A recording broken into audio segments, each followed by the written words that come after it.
Hello everyone. In this video, we will discuss about the conjoint analysis. It's one of the research method to understand about the choices made by people, right? So in any business, the business owner will be interested into somehow get the customer requirements, what is expected by customers, and how can I make that information objective in an objective way so that I can generate quantitative data from that.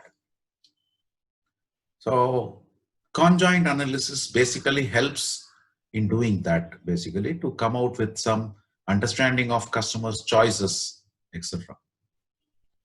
Let's consider an example of a simple example of choosing a restaurant to go for a dinner.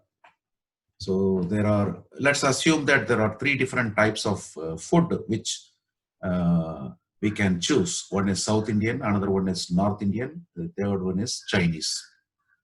And then the distance from our house, the restaurant may take 5 minutes or 15 minutes or 30 minutes. So then the cost per person, if I go to a specific restaurant, how much it is going to cost? It is 200 rupees or 300 rupees or 400 rupees per person.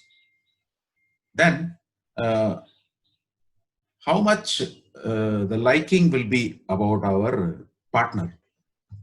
Whether my partner will like a lot or it's just okay about the choice. So thing is, these are called as factors, means one is type of food, another one is the distance, third one is the cost, the fourth one is the choice of the partner or the liking of the partner. These are considered to be the factors.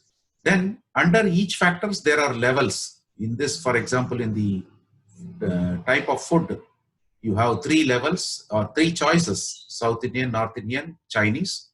Then distance, again there are 3, 5, 15 and 30. Then cost 200, 300 and 400.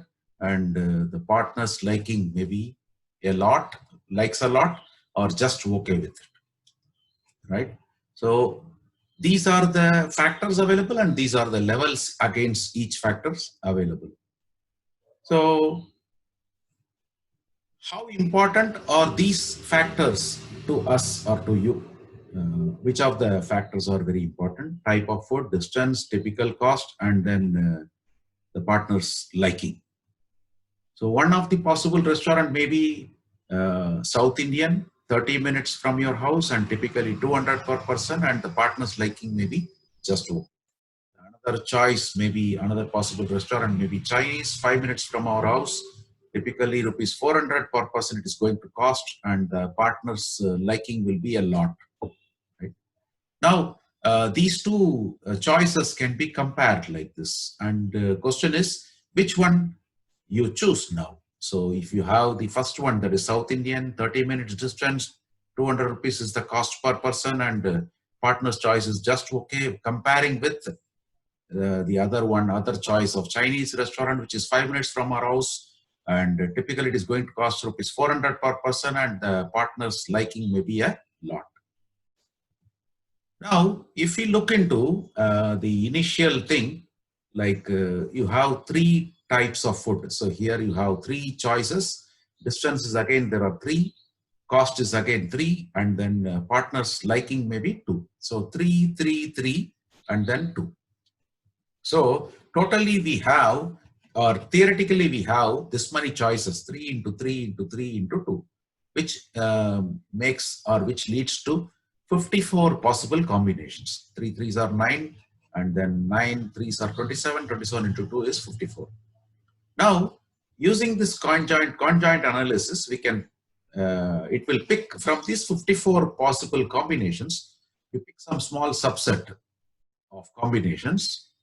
Then you identify respondents, maybe 8 to 12 respondents. You may choose, and then you may ask them to choose from those selected combinations for their ranking or for their rating, whatever way they want to do.